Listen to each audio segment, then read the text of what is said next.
gonna do? It all green and gold is on the sea.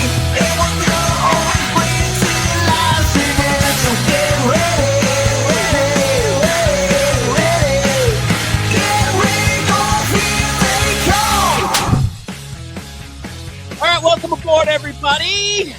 As you see by all the blue around us, time to talk Giants football. We do it every single week with our Giants Insider. Today's broadcast is brought to you by our friends at Bayberry Automotive. Integrity in everything. And then will there be integrity in this coaching search? Perhaps.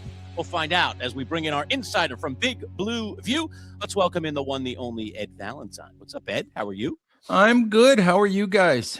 Well, New Year's is over. We're in 2026. I'm sure I'll be writing the wrong date down every time I put something in writing. But other than that, life's good. Can't complain. So Ed, let's get into it. This is news of news because this was already reported, but it was reiterated. It was double reported with an official Giant statement that Joe Schoen is sticking around as the GM, and he will be leading and helping, obviously, with this head coaching search. I want to ask you first off the top that, this beautiful press release with the beautiful Giants logo in the bottom right-hand corner and bold statement from John Mara and Steve this is very impressive, but is there any fear of a Jaguar situation? Jacksonville put out statements and said Trent Baalke was safe, and then they started dipping through the head coaching interviews and went, whoa, Liam Cohen does not want Trent Baalke. You know what?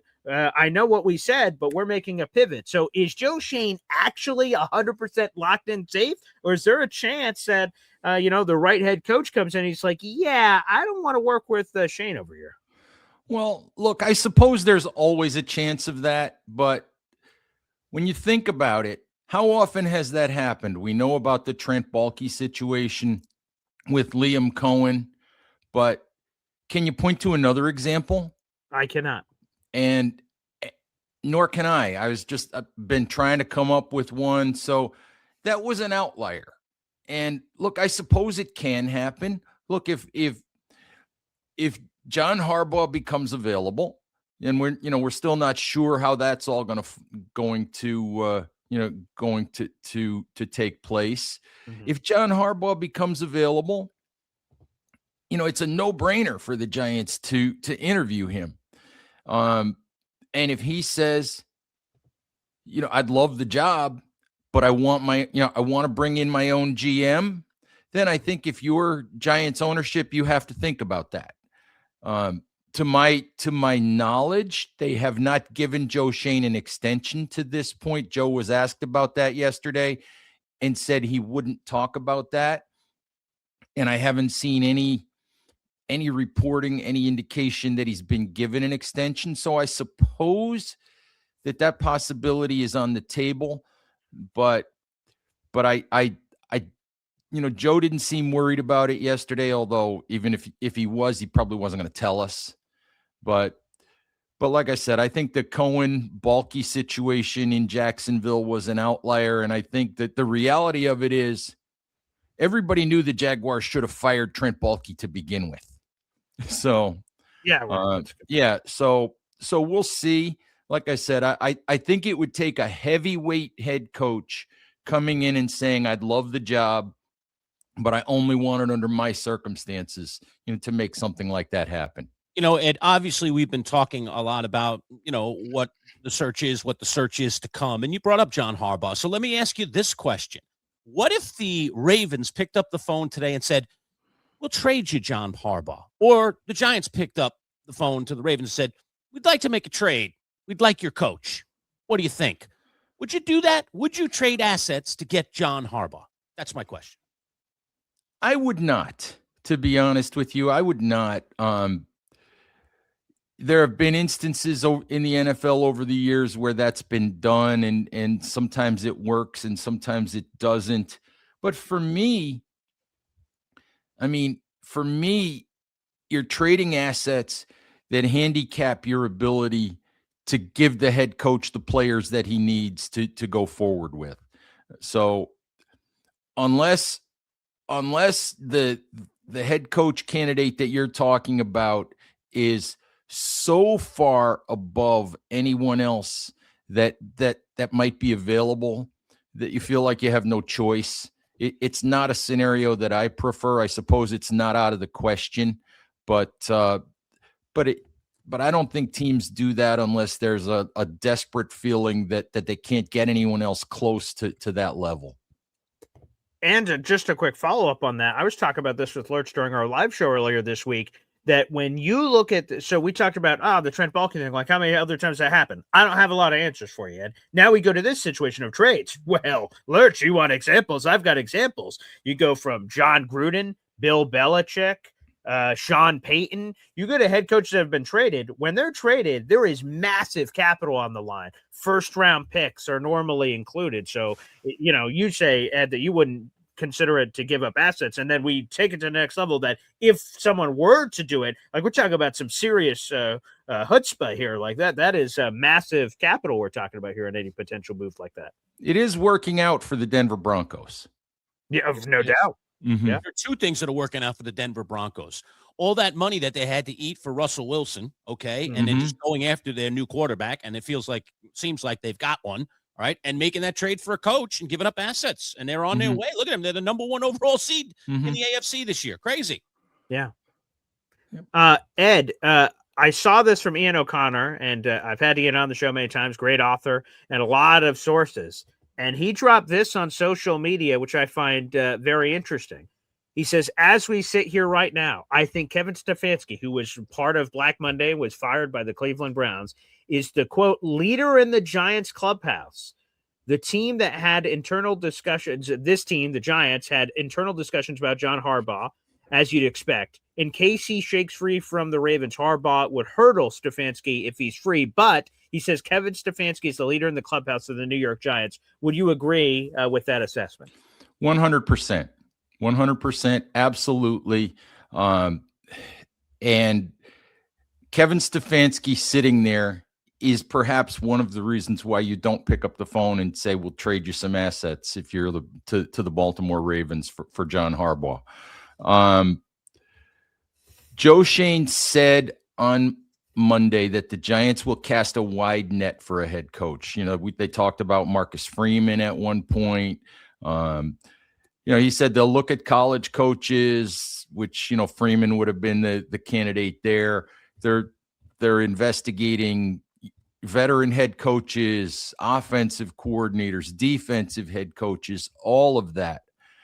But it was pretty clear to me that the veteran head coach has a lot of appeal to the Giants because you get so much unknown with a first-time head coach. You get so much that you can't predict in terms of how he'll interact with the GM, whether or not he can lead a full room of players, how he'll interact with a coaching staff, how he'll interact with a front office and ownership and all of that. And to be honest with you, I think a lot of that behind the scenes stuff was a problem with Brian Daboll.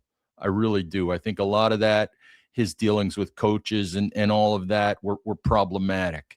But back to Stefanski, he 100% fits the qualifications that they have been looking for, and had the opportunity on Monday to talk to Jameis Winston, who played in Cleveland under Stefanski in 2024.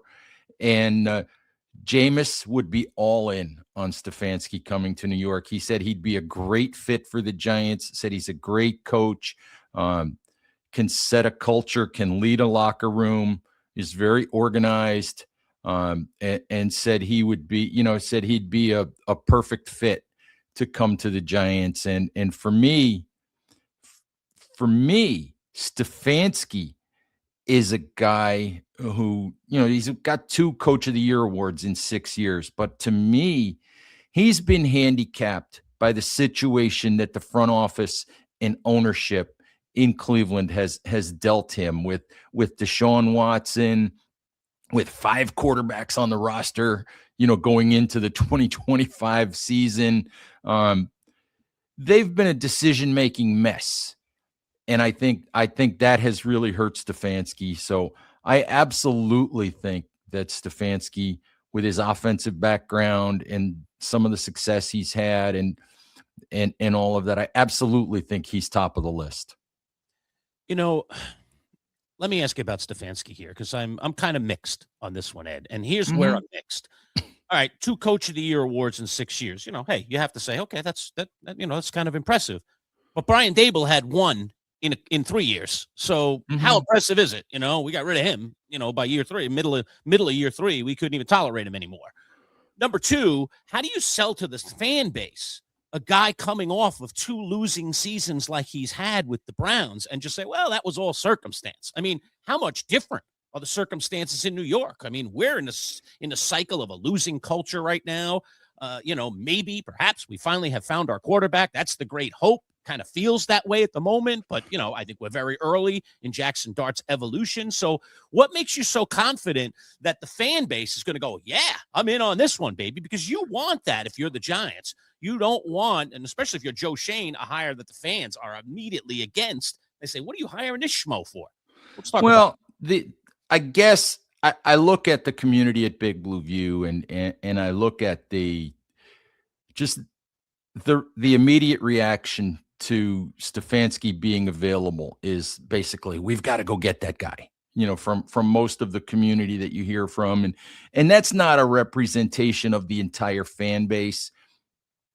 But I think that you sell longtime offensive coordinator, offensive head coach, lots of experience, has not, other than maybe Deshaun Watson's first year with Cleveland, has not really had the opportunity to work with a really, with a good young up-and-coming franchise quarterback, but he has all the qualifications to do that. And I think that you look at players like Jameis Winston and you find out what players who have played for him say, and people that have worked with him say, and I think you lean on that. I get the question of the last 2 years haven't been good, but I keep coming back to, what has he been handed? What decisions has he been able to have an impact on? I can guarantee you it wasn't his idea to draft a quarterback in the 3rd round and then draft another one in the 5th round, last spring. So I think you just look at the circumstances that Stefanski was dealt with, and you feel like there are ownership questions with the Giants, specifically because of John Mara's health. But I think that you have to feel like you're in New York, you're bringing him into a better situation. So, and again, it comes back to, you might be able to get the coach you want with a first-time head coach like Lou Anarumo, the defensive coordinator from Indianapolis, or Jeff Hafley, the defensive coordinator from Green Bay. But there's that great unknown.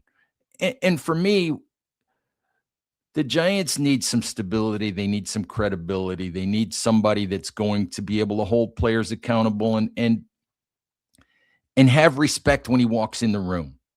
And I don't know if you get that from a first-time head coach. I think you get that from a guy like Stefanski. Yeah. I'm just worried again, and we've talked about this in the past, Ed. It's another Dan Reeves, and Dan Reeves, fine, he added stability, but there was no sizzle on that steak whatsoever. That really, really got me excited. All right, and one of the other things that I just want to bring up in this search is it kind of seems like a waft out there that it feels like the Giants want to pivot to a guy who focuses on defense, even though they have the young quarterback that needs to be developed. That's not Kevin Stefanski. So if they were to hire Stefanski, are they willing, you think, to go out and get a Jim Schwartz or a Raheem Morris or somebody like that to really take over the defense and give those guys something to play with here? Because I think if they go that route, they have to do something here to please the defensive folks that are clamoring, or the fans that are clamoring these days for, let's go back to our roots. Let's go back to the Bill Parcells model here, and let's make this thing right the way we've made it right in the past. I hear that, and the thing to remember is the head coach is generally going to be responsible for hiring his coaching staff.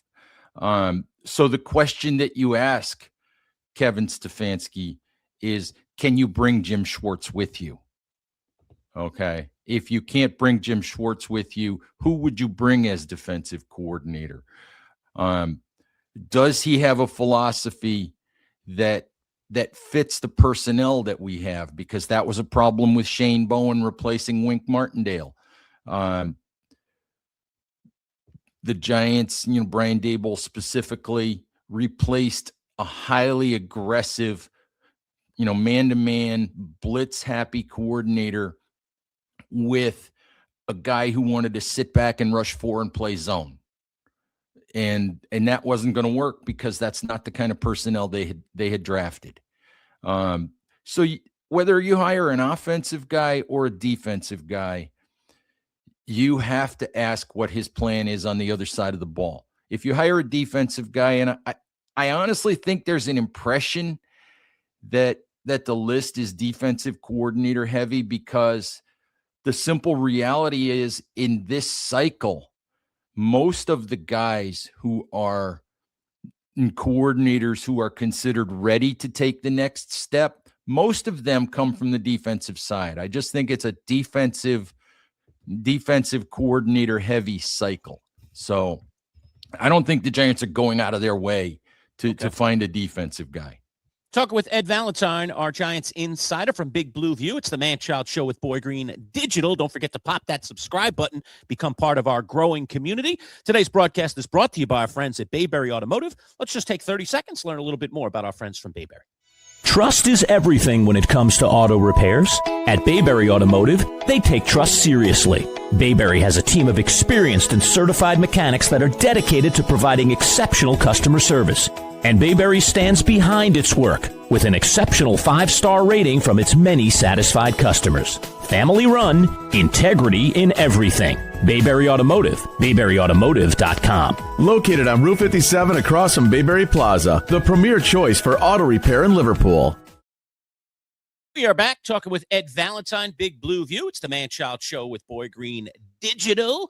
Inside the Giants. Ed, all right. So Joe Shane is apparently going to stay. Okay, I'll buy it. I'll buy the statement. I'll buy it all.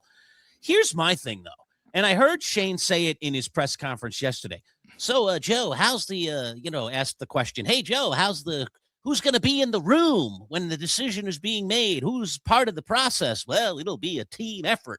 See, I think when you hire a GM and you believe in your GM, you let your GM be the front man. You don't say, oh, yeah, he'll defer to ownership and they'll help make the decision. It's not really a vote of confidence to me in Shane if you don't trust him to hire the next head coach. So give me your reaction to that. Should this be a team decision or should this be a GM decision to hire the next coach?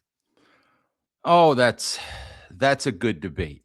All right. What I will say to that is the only quote unquote strong GM who really made decisions on his own that ownership had to live with one way or the other that the Giants have had was George Young. And that was basically part of the conditions of George Young taking the job. Ernie Accorsi didn't have that much power in the Giants organization. Jerry Reese didn't have that kind of power in the organization. Dave Gettleman didn't have that kind of power. The Giants allowed Joe to hire Brian Daboll in 2022, when I can tell you that there was a strong undercurrent in the organization of desire for Brian Flores to get that job. There were people in the front office. There were probably, people probably in the Mara family that wanted Brian Flores to get that job. And the shame of it is now Brian Flores is suing them over the way that whole thing worked out. But they allowed Joe Shane to hire the head coach that he wanted to hire. I fully believe that this head coaching hire is going to follow the standard Giants operating procedure where the final decision is going to belong to John Mara and Steve Tisch.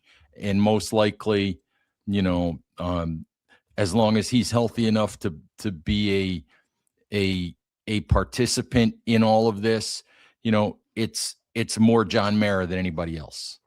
That's just the way the Giants do things. And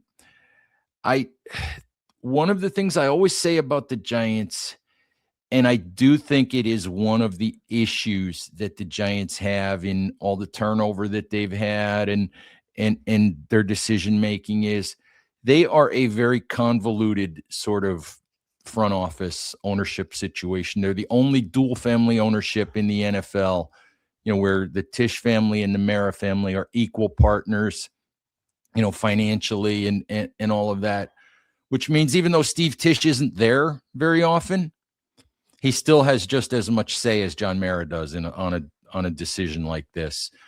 Plus, you have family members in the front office. You have people in the front office who have been there since Ernie Accorsi was the GM, who rightly or wrongly are going nowhere until they decide to go somewhere. So it's a little bit convoluted. So the GM has power, he has a voice, but he, in a case like this one, he doesn't have the ultimate, right to walk into John Mara's office and say, I'm hiring my friend Lou Anarumo to be head coach. Ed, this is the first time we've talked to you since a seismic moment in history. Yes. Let's get the latest with the draft. And I need to thank you and Lurch and my Lord and Savior for delivering the number 2 overall pick to the Jets. The Giants falling all the way to 5. They did get some help. Cleveland and Washington won in week 18, so it could have been worse for the Giants. They could have been picking at 7. Instead, it's 5. How much of a devastating blow is this to the G-Men in Big Blue as Lurch is over there in the fetal position? Oh, I don't see that on my screen right now, by the way. Oh, interesting. But, Yeah. but I hear you. Look, it hurts in the sense that the Giants were probably, if they landed the number 2 pick or the number 1 pick, they weren't going to make that pick anyway. They were going to trade down to 4, to 5, to 6, whatever. That was really the only thing for them to do with the idea that they don't need a quarterback. What hurts, of course, is the fact that you don't get those extra players. You don't get a second first round pick. You don't get, a couple of day 2 draft assets to add depth and add talent to the roster. So yeah, there's mixed feelings about that. I get it. But again, how do you tell professional players not to try to do their best when they're on the field? And the results are the results. And what matters for the Giants now is getting the right head coach, getting the number 5 pick right, and going from there. Gee, I didn't see the Cowboys trying all that hard in that game. I've had a week this week, Ed, in terms of talking about competition in professional sports, and I am just abhorrent to the idea of tanking. I watched that Giants-Cowboys game, and I've said this before, I'll repeat it one more time. I had a devil angel on one shoulder and angel on the other shoulder, and or the devil and the angel. And, I couldn't decide what the heck I was rooting for. I was like, I hate the Cowboys. I don't want to lose to these jerks. And then I was like, but what are they doing? They're pulling their quarterback and all their good players. Why are we playing? Why are we could stay at number 2. Heck, with the way it went down, I don't think Las Vegas would have kicked that field goal, frankly, at the end of that game if the Giants had lost, because they would have given up the number 1 pick to the Giants. And I think they would have gone for it on 4th down, called their worst play, and not gotten the first down on purpose so that they could have the number 1 overall pick, which was clearly in their grasp after the Giants beat them last week. I mean, shouldn't that be extinguished from the NFL and from sports in general? The idea that losing gives you benefits for your future. I hate it. I want it out. And it's not just sour grapes because of this Giants thing. This has been stewing in my body for years, but this has probably brought it all to the surface. Go ahead. No, I hear you. And there are people who want a draft lottery of some sort, or who want, maybe it's the top 4 teams or or top 8 teams in a draft lottery. And I get it. And maybe that'll happen someday. But then you'll get people who complain that the draft lottery is rigged. It's rigged in favor of somebody. People will always find something to complain about. Hey, Ed, let me offer you this then. Let me offer you an alternative suggestion. I'm all about alternatives these days. How about a 14 playoff among the 4 worst teams? Winner gets the number 1 pick. Now we get teams that are competing to win rather than lose, Ed, to get the number 1 pick. I like that idea better. How do you? Yeah, that's interesting. I don't know how you do that, though. Seats, I don't know how you do that. Sold, more games to be played. The I NFL don't doesn't know. seem to be against any of that. We'll be at 20 before too long, Ed. If the money's right, the players can take it. Come on. Sure we will. Sure we will. Yeah, I don't know what they do about the idea of tanking and because teams obviously at the end of the year they're not playing their best guys, and the Raiders didn't play Max Crosby and all of that. I don't know what the right answer is, because any team like the Cowboys can simply argue, well, we're just protecting Dak Prescott's health. Yeah. And all of that, but of course they're basically saying at that point that winning the game's not important, or we don't think we're going to win, or it doesn't matter if we win or whatever. But Jim, I don't have a good answer for this one. I really don't, because I hate tanking. I'm glad we're in agreement on that. But I don't. How do you stop it? I don't know, because I don't know if a draft lottery is the right answer. Because you're looking at a league that wants parity. And if you put, like the NBA puts how many teams in their draft lottery? Every team that 14. doesn't make the 14. It's too many. That's way too many. So how do you say you put 4 in a draft lottery? I'm going to make a suggestion. Let's say the top 5 picks. Say it's the top 5. Well, you've got how many teams in the NFL this year with 3 wins, 4 wins, 5 wins? You may not get, tanking for the number 1 pick. You might open up. You might open up a situation of tanking to get into the 5 hole. Yes. So how do you avoid it? You can create a draft lottery. It's like you go to the college football playoff, and you expanded it from 4 to 12 on the theory that we're going to put more deserving teams in, and we'll get less complaining about who gets left out. And you don't get less complaining about who gets left out. Now you're just instead of getting complaining from the 5th and 6th teams, you're getting complaining from the 13th and 14th and 15th teams. And you're going to get that if you go to 16 in the college football playoff too. Then you'll get complaints from the 17th, 18th, and 19th teams. So you get complaints in the NCAA basketball tournament from the 69th and 70th teams that get left out. So I don't know what the answer is, because like I said, if you make a 4-team lottery, you're going to have teams, in the 5th, 6th, 7th position getting accused of tanking to try to get in there anyway.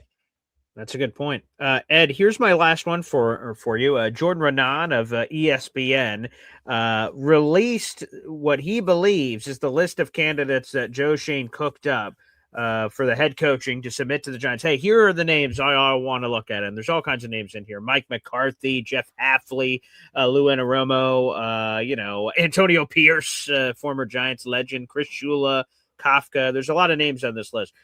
Of that list, did anyone surprise you? Did anyone sort of catch you off guard that it looks like the list that they are considering on some of these names on here? The only one that has surprised me a little bit is Antonio Pierce. And I get the connection, and I get the fact that he was an amazing leader and an amazing player for the Giants. And maybe you look at his year with the Raiders, where I think in 2024 he was 4-13.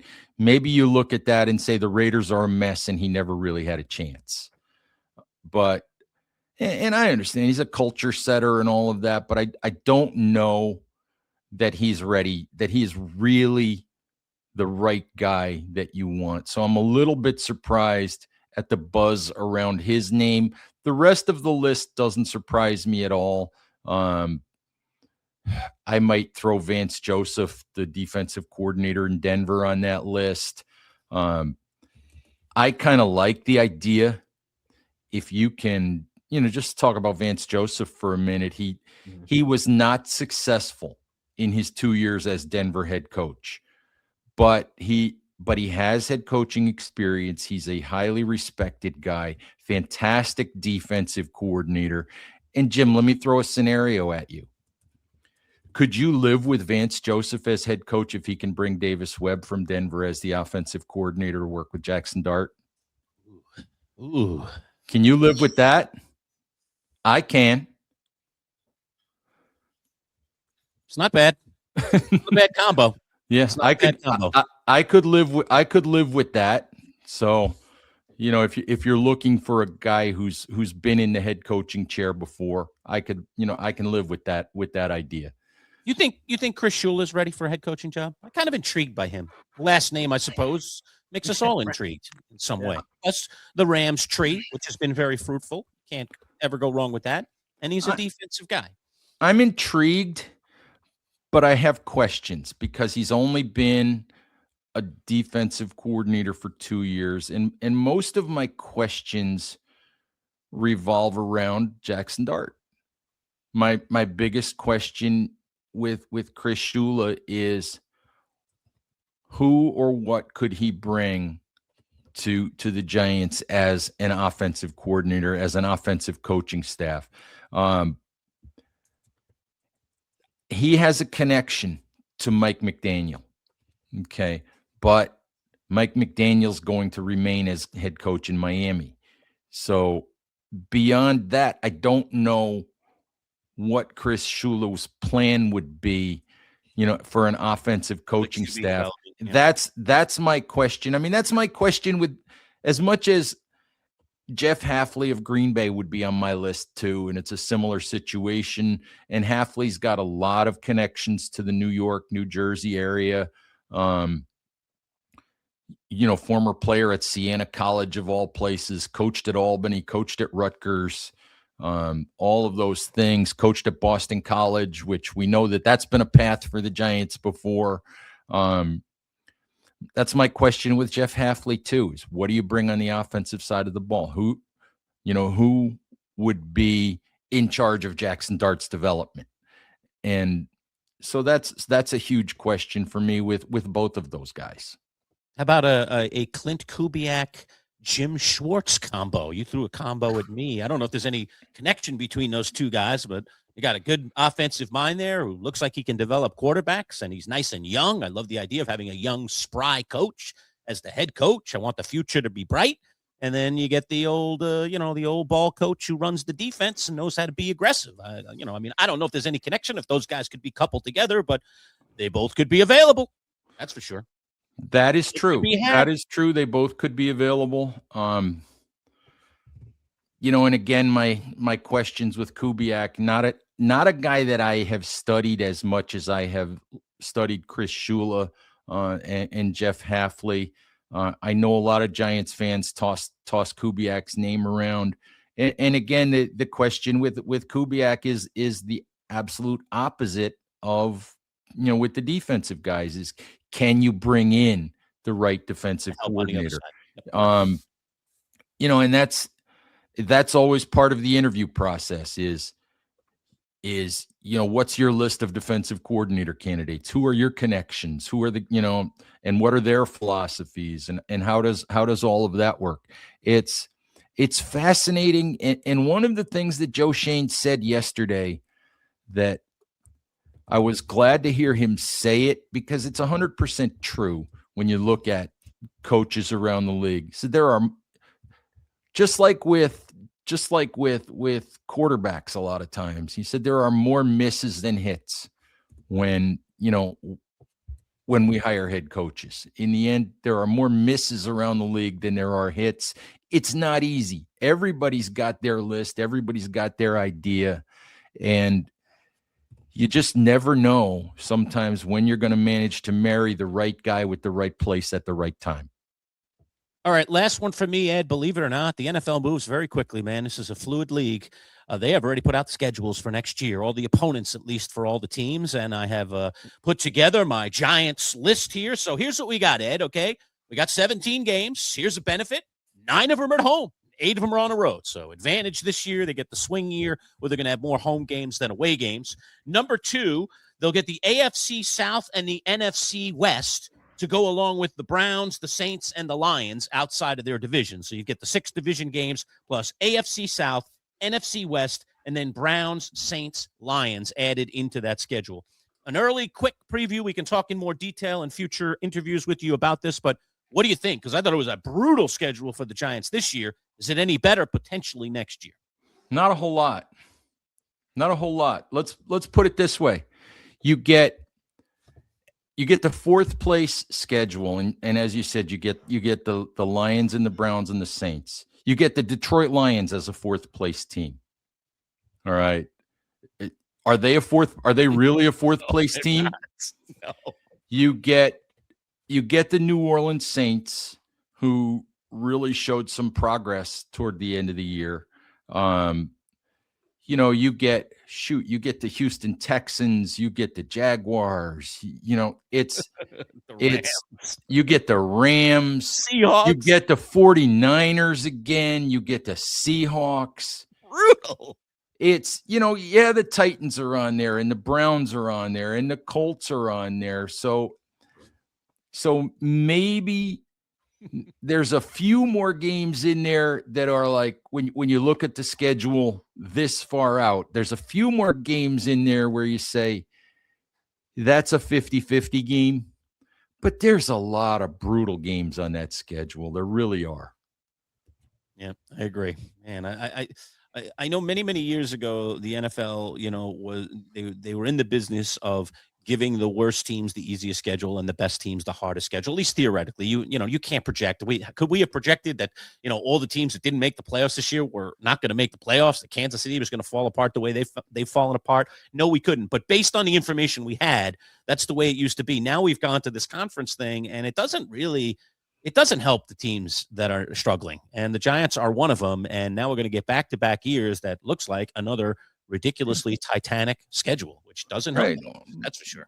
You only get 3 games, that are considered strength of schedule games, or if you're the first place team, you get 3 games that are sort of first place wild card games. Right. And the Giants next year, because the rest of it is a rotation where you play certain divisions each year on a rotating basis. So you get 3 games that are those wild card games, and you never know, because there's no way that the Lions are a 4th place team. So it's Browns, Saints, Lions. It's Browns, Saints, Lions. That's the 4th place schedule for the Giants, and